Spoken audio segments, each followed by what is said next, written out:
list. They had good nights and bad nights. But no matter what happened, the Dead's music carried a sense of wide-open possibilities. From the acid tests in San Francisco in 1965 to sold-out stadiums in the 90s, the Grateful Dead are legends. This is their story. Come hear Uncle John's band by the riverside. The Grateful Dead were an all-American band with deep roots.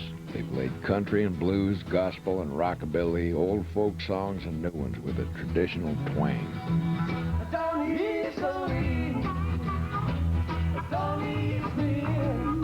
They were also psychedelic explorers who might just play 20 minutes of feedback in the middle of a set. Moving from city to city with their devoted fans, the Deadheads close behind. The Dead lived at the center of a tie-dyed traveling circus that kept getting bigger and bigger. They didn't like show business, so they kept the music in the spotlight. And while record companies didn't quite know what to make of them, the fans never went away. The Dead lived for the moment, and they did an amazing thing.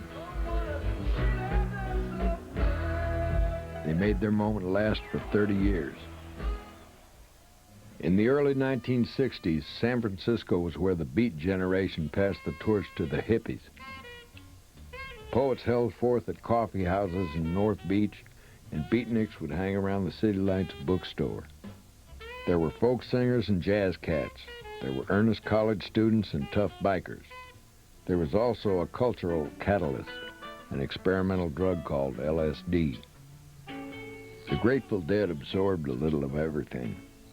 At the center of the band was Jerome John Garcia, who could play the guitar just like a ring in a bell. Jerry's mother, Ruth, was a nurse. His father, Jose Garcia, was a musician from Spain.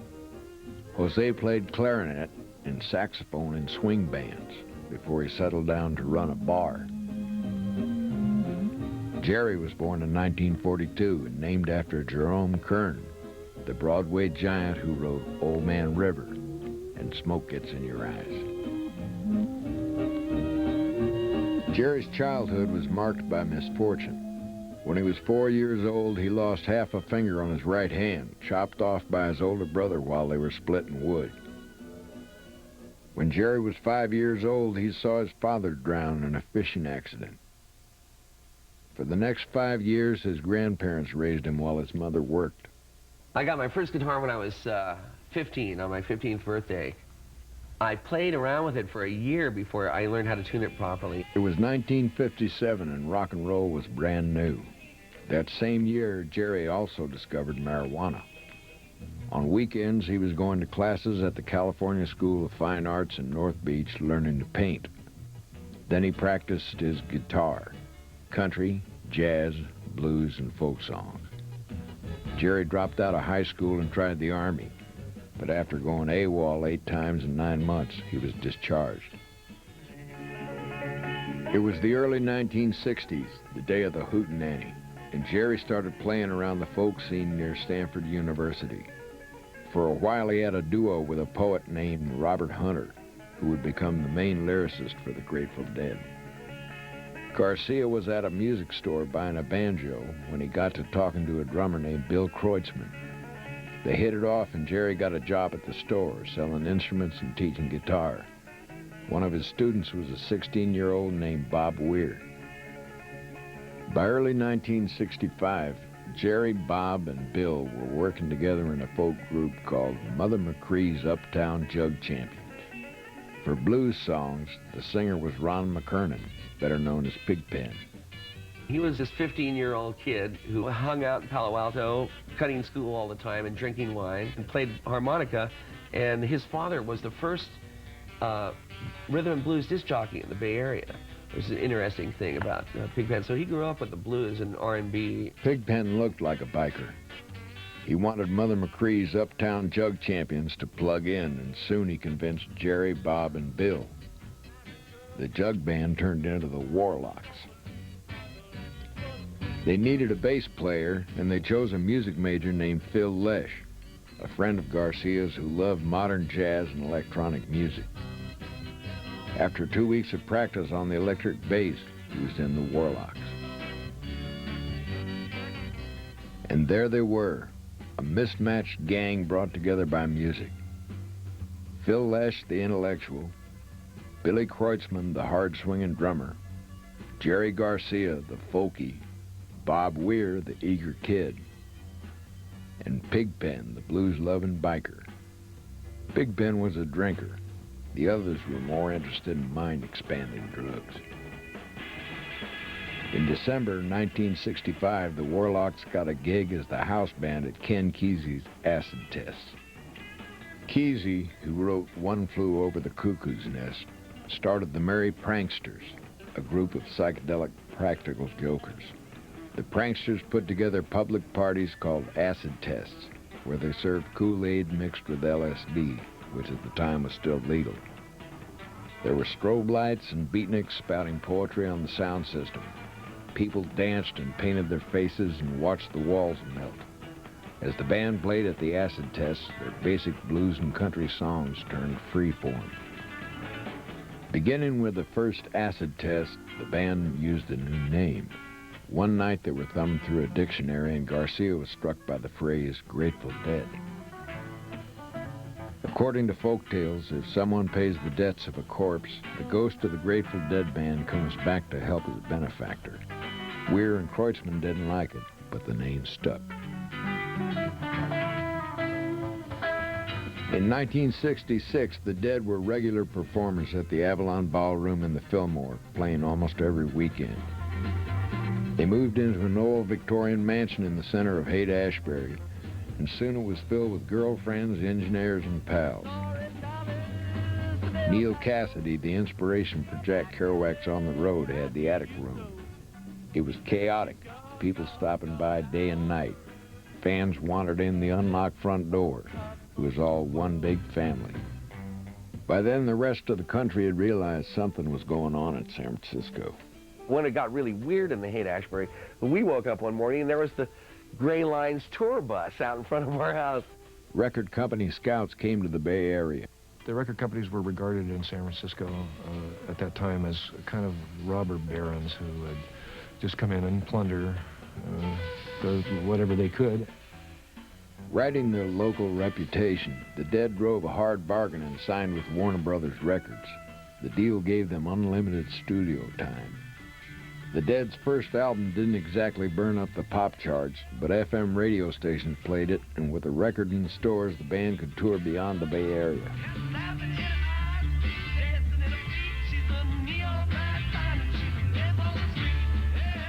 In June 1967, the Dead played the Monterey Pop Festival for a set sandwiched between The Who and Jimi Hendrix. After the festival, the Dead acted like hippie Robin Hoods. They made off with $1 million worth of amplifiers and speakers from the Monterey stage and played unannounced free concerts around San Francisco.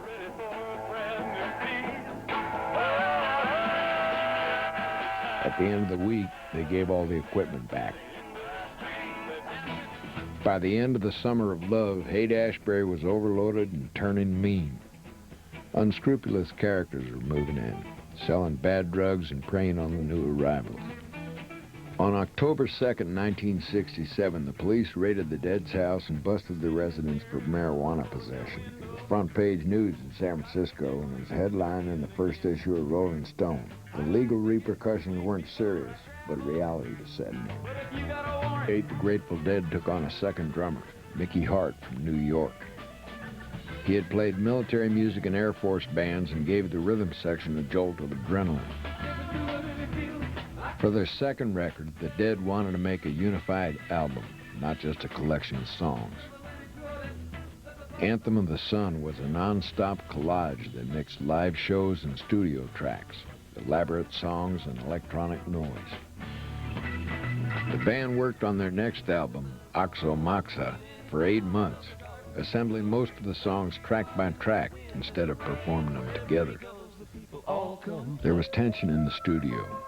Both Pigpen and Bob Weir were on the verge of being fired for their technical limitations. Eventually, though, friendship and loyalty won out over musical perfectionism.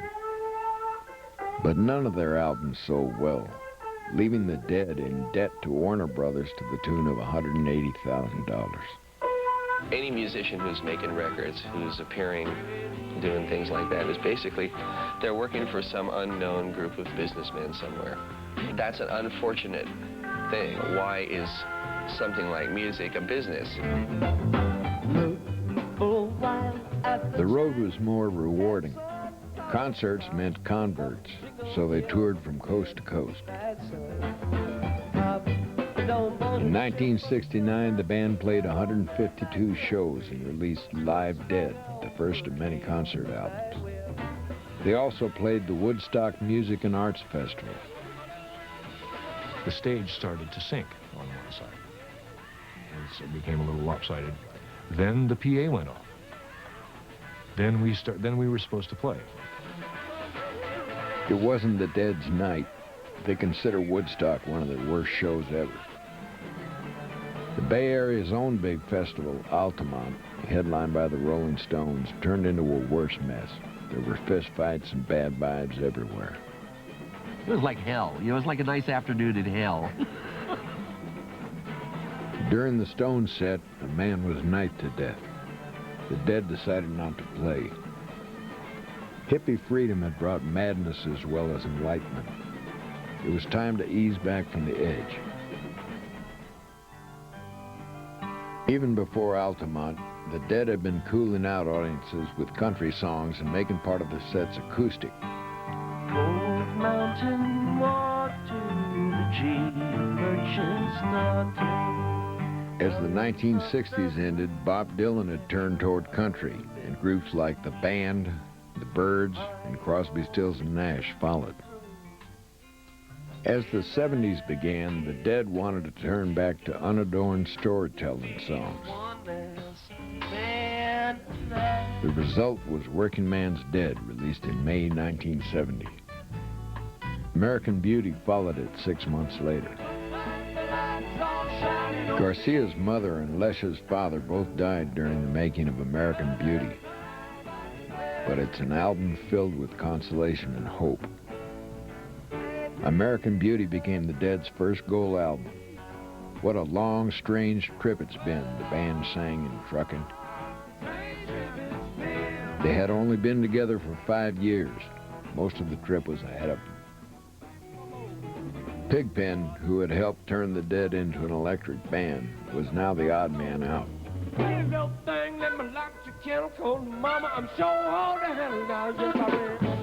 He was the drinker in a band of drug users. He was the die-hard bluesman amid the hippies. He was a crowd pleaser during the Dead's concerts. But by 1971, his drinking caught up with him. And that summer, he was hospitalized with severe liver damage.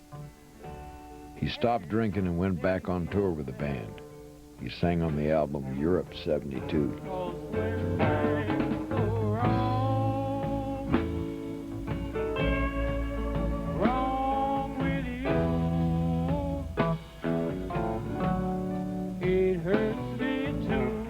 In 1973, he died of a gastrointestinal hemorrhage and cirrhosis of the liver. He was 27 years old. Dead stopped playing the songs Pigpen had sung, but they never gave up blues and soul. They worked in a new keyboard player, Keith Godchow, along with his wife Donna on backing vocals. Keith. Early on, the Dead recognized that its fans were faithful. It became apparent to us in the 70s that we had a little traveling gypsy city. Bottom line of the whole scene is very simply stated. There is nothing like a Grateful Dead concert. In 1971, the Dead put out Grateful Dead. A small notice inside read, "Dead Freaks Unite. Who are you? Where are you? How are you?" Only 350 replies came in at first, but it was the beginning of a mailing list that grew and grew to more than 100,000 names. Official Deadheads received a newsletter and the first word about concerts.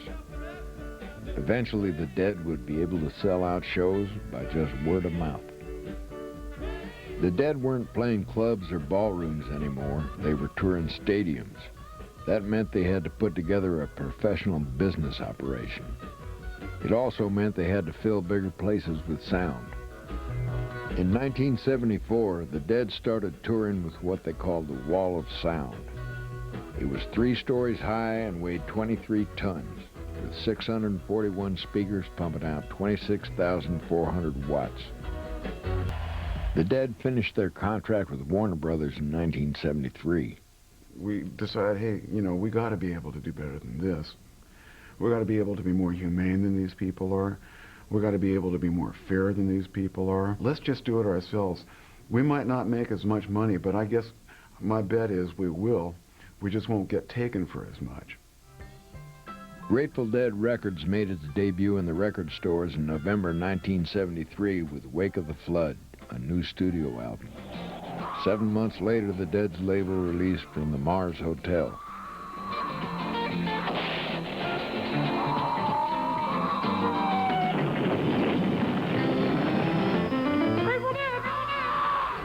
But the band was overloaded. Running a record company, touring with a monster sound system, and recording albums were all. The Dead said they hadn't broken up, but to their fans it looked like the end of the road. Garcia formed a bluegrass group.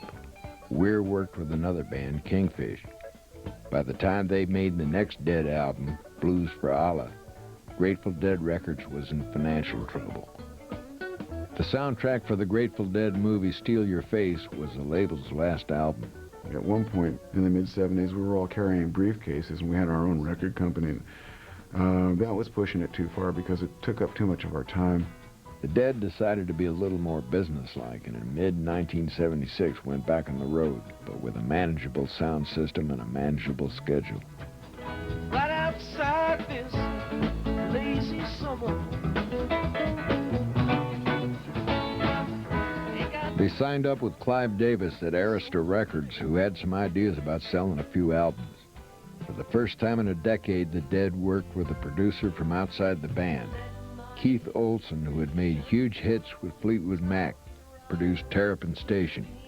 He trimmed away wrong notes and loose ends and stabilized the beat.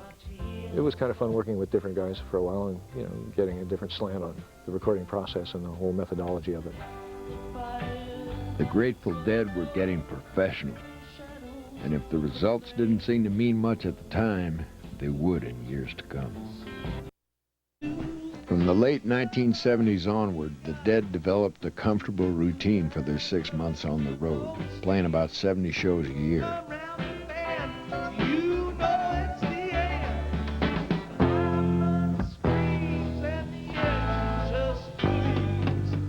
Their concerts had grown to marathons, 3 or 4 hours long. A typical show started with a long tune-up and a set of distinct songs. Then, after a long intermission that might include some of Phil Lesh's electronic music, the band came back for a free-form jam, followed by Hart and Kreutzmann attacking a vast assortment of percussion. In 1978, the Dead decided to play some real blues for Allah and went to Egypt to perform at the pyramids. So we treated ourselves to a giant 3-week party in Cairo and playing in front of the pyramids for 3 days, which was a dream that we've had, you know, years ago. You know, let's take the Grateful Dead to Egypt. It was a high-tech pilgrimage that cost the band $500,000. They traveled with more than 100 people and brought 25 tons of sound, light, and film equipment. The band set up between the paws of the Sphinx and played for 3 nights.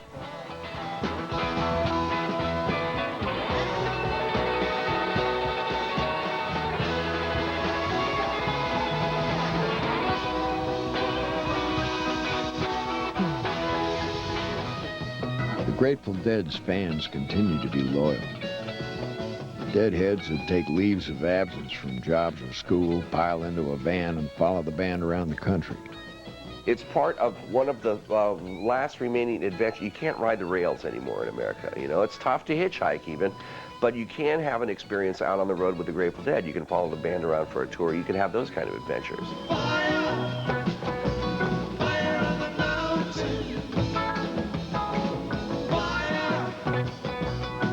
While the pop market tried out disco and new wave, the Dead had become something to depend on, a rock institution.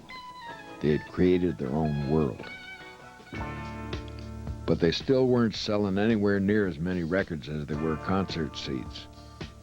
For the next record, Shakedown Street, they turned to a different producer, Lowell George, the leader of Little Feat.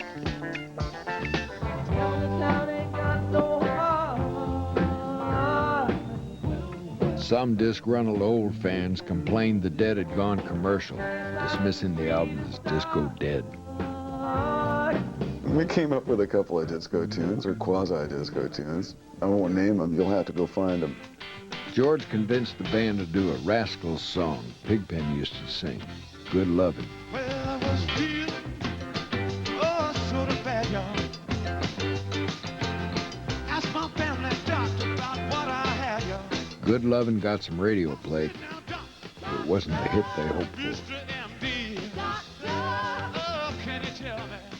There were other problems in the band. Keith Godchow had been struggling for years with depression and hard drugs, downers and then heroin. Being in a stupor and trying to play music is irreverent, you know, and it's irresponsible and it's bad form.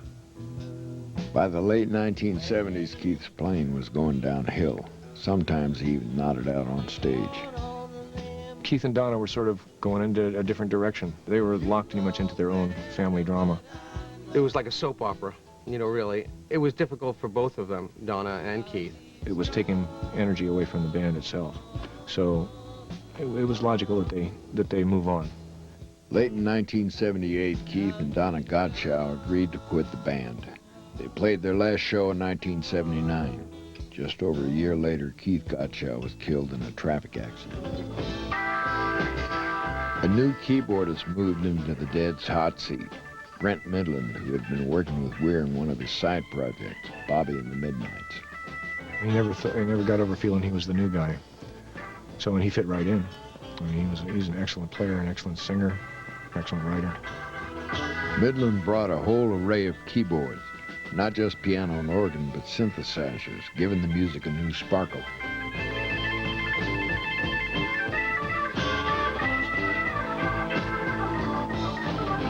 The Dead made one more album with an outside producer, Go to Heaven.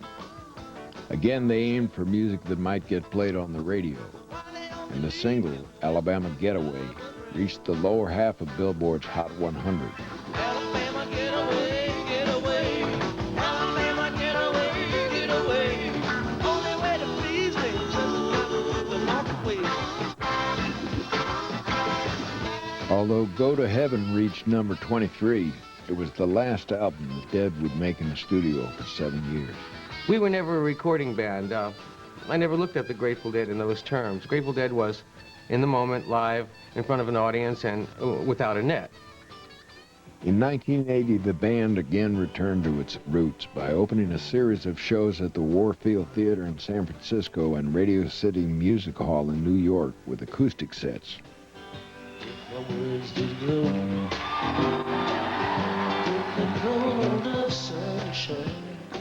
The shows were the source of 1981's live albums, Reckoning and Dead Set. Through the early 1980s, the Dead were a phenomenon. They didn't have an album in the charts, but year in and year out, old fans came to see them, and new fans discovered them. Well, her parents like it when we come home and say we're going to go see the Dead, because they've gone and done it themselves. So.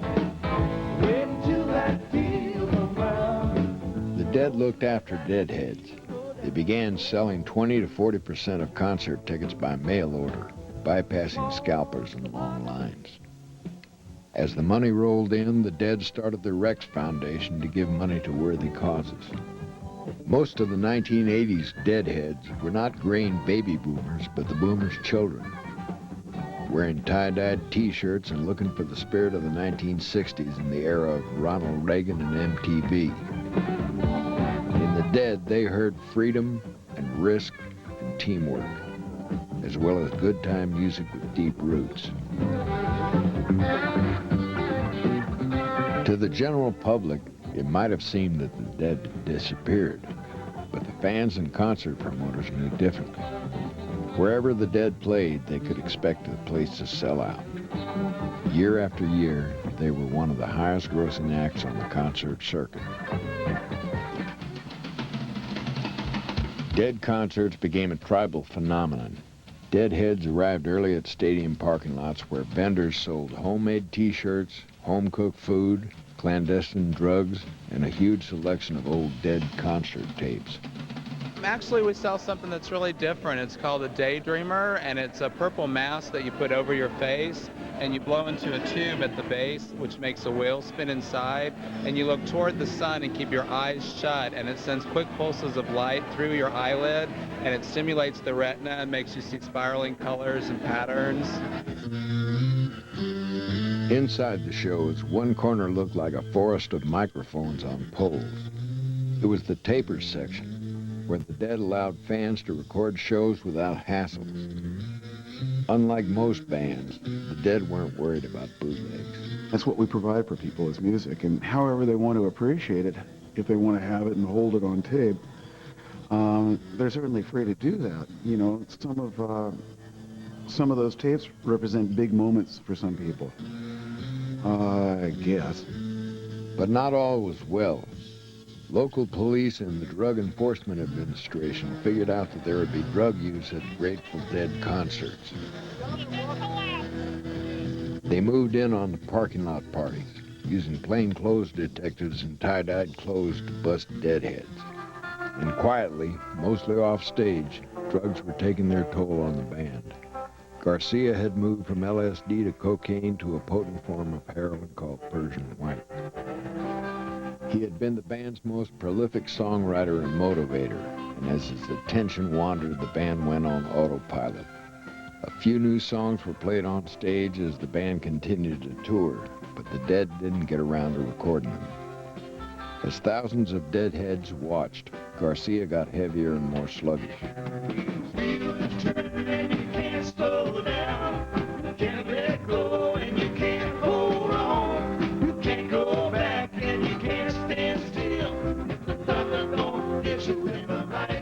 Eventually, the band confronted Garcia to tell him he was destroying himself.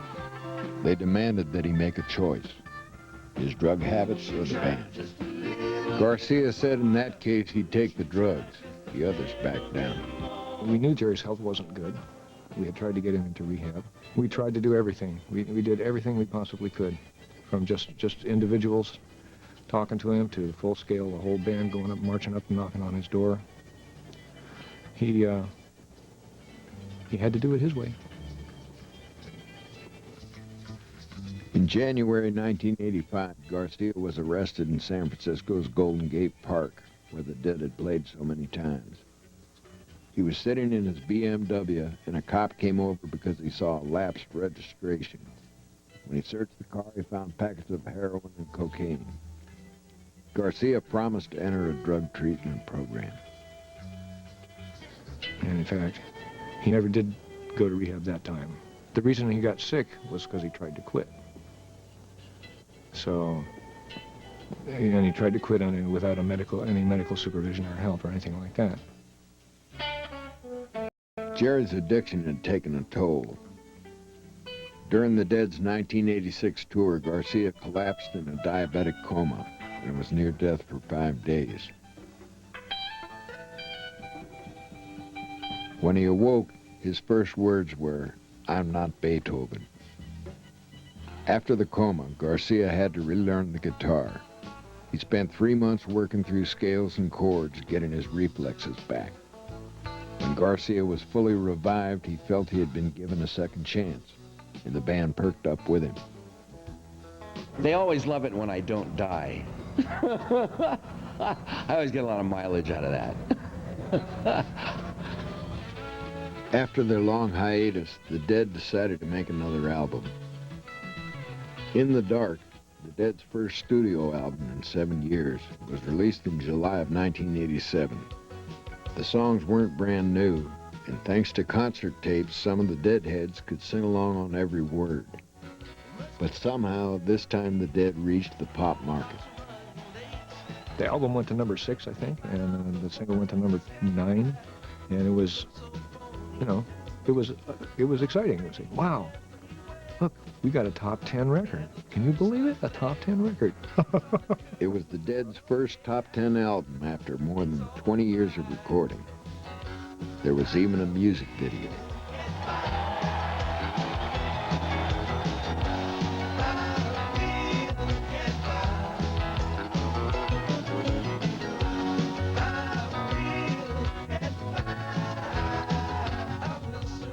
The Dead were triumphant. They had reached mainstream America on their own terms and their own extended timetable.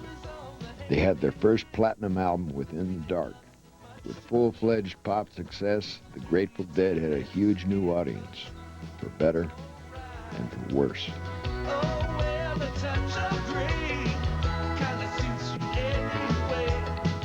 All of a sudden, everybody was a Dead fan. From politicians to famous athletes, from Salvador Dali to the high school kid next door.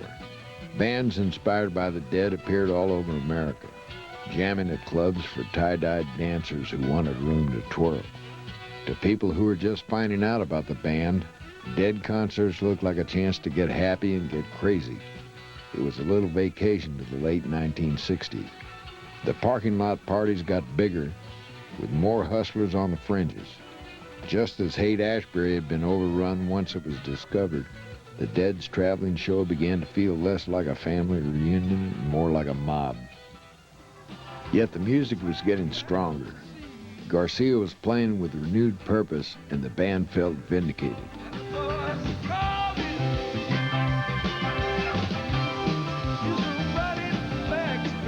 On tour, full houses seemed even fuller.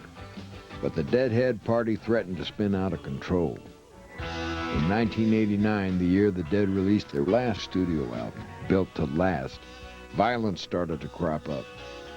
Arrests for drugs, disturbing the peace, and vandalism marred concerts across the country. There had always been a few Deadheads who would show up at sold-out concerts hoping for an extra ticket, but now there were gate crashers. In 1989, a fan named Adam Katz died outside a New Jersey show under mysterious circumstances with a fractured skull. In Los Angeles, a fan who was on LSD died while in police custody. We popularized ourselves almost out of existence. So we had to almost stop. They almost stopped our touring because we couldn't leave in our wake dead people. That wasn't what the Grateful Dead is all about. The Dead recorded public service announcements asking Deadheads to be more responsible, but the problems didn't go away. In 1990, they had another casualty. Brent Midland died from an overdose of cocaine and morphine. He was the third Grateful Dead keyboard player to die. Vince Welnick of the Tubes replaced him. Despite the turmoil, the band kept rolling. In the first half of 1991, the Dead grossed $20 million on the road. The stadiums were full.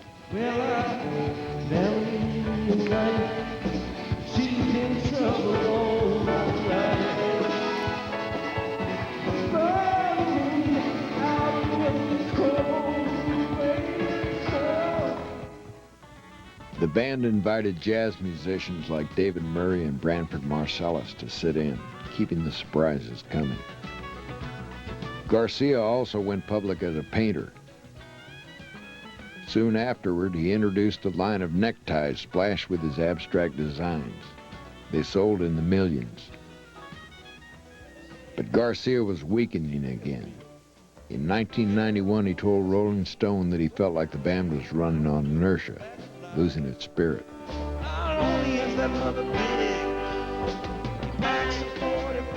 When he said that, he was speaking for himself.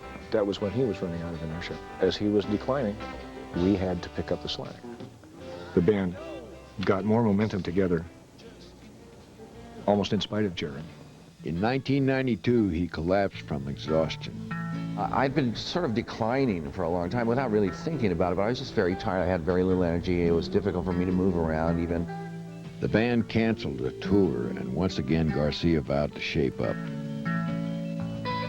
He lost 60 pounds, and in 1994 he got married to Deborah Coons, a longtime girlfriend. That same year, the band made $50 million. But the success of the band and Jerry's marriage couldn't hide the fact that the troubles were getting worse. At a show in Indianapolis, FBI agents informed Garcia before he went on stage that there was a death threat against him. Jerry was using heroin again, and it was taking a toll on his body and his music. I'm gonna sing 100 verses in ragtime. I know this song, it ain't never gonna end. It almost seemed as if whatever magic had protected the Grateful Dead faded as Garcia got weaker. Much after 1991 or 92, I don't think we ever really caught the flame again, like we had for all those 25 years before that. I look back on the last 4 or 5 years of the band, and I don't remember many of those moments. And it's sad, but that's what was happening. After the summer tour of 1995, Garcia quietly checked into the Betty Ford Clinic, trying to break his heroin addiction. 2 weeks into a month-long program, he checked himself out. The next month, he entered another drug treatment center, Serenity Knolls, north of San Francisco. He never left. Garcia, our friend, my brother, passed away. And I guess not much can be said about that, except that perhaps it's a big loss for the world, for anyone who loves music. To lay me down once more, to lay me down.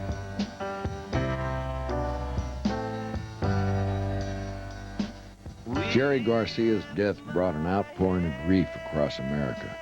People cried in the streets of San Francisco and held memorials all over the world. Businessmen left work early.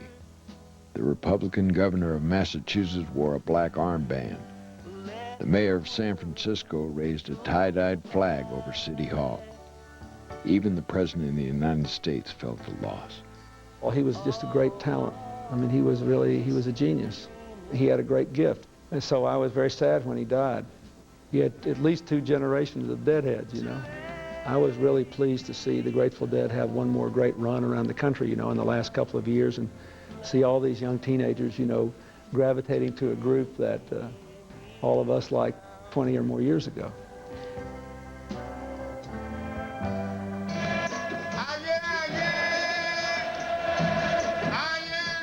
25,000 Deadheads attended a memorial service in Golden Gate Park on the very field the Dead had played 28 years earlier in the height of the Summer of Love.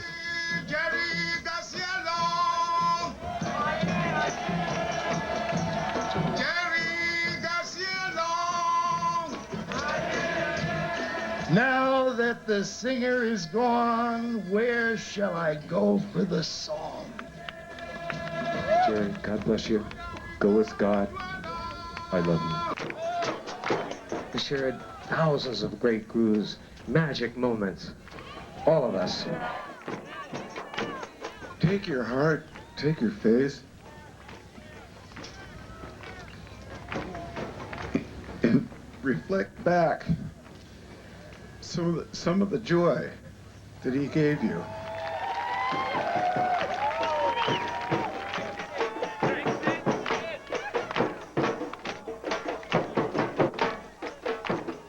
For months, the other band members agonized over a decision.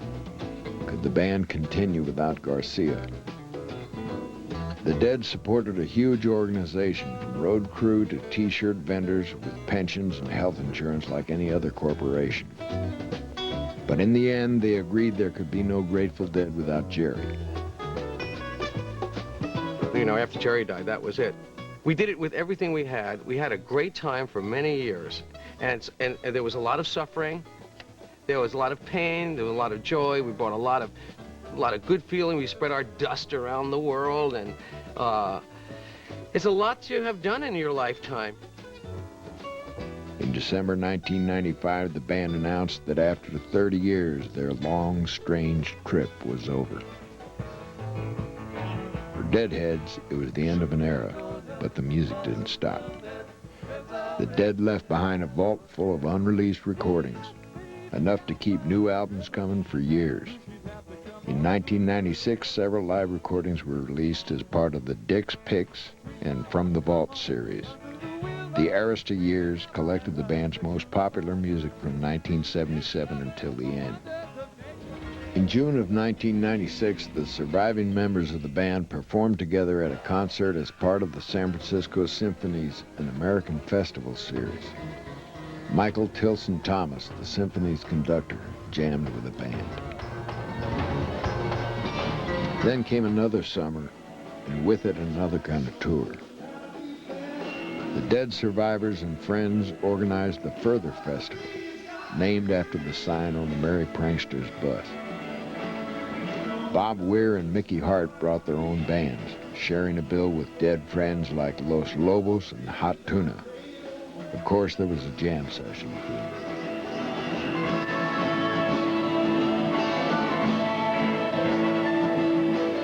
And in the audience and in the parking lot were the Deadheads, dancing to songs they had shared for years. It was a wake and it was a celebration for the Grateful Dead, a band that in 30 years of playing never stopped making it up as they went along. Whoa, what I want to know, where does the time go? Catch the last night of John and Yoko's week-long talk show trip. Be there for the final word on the John and Yoko Show. VH1 Archives, tomorrow at 7, 6 Central. I got me a violin, and I beg you call the tune. Anybody's choice.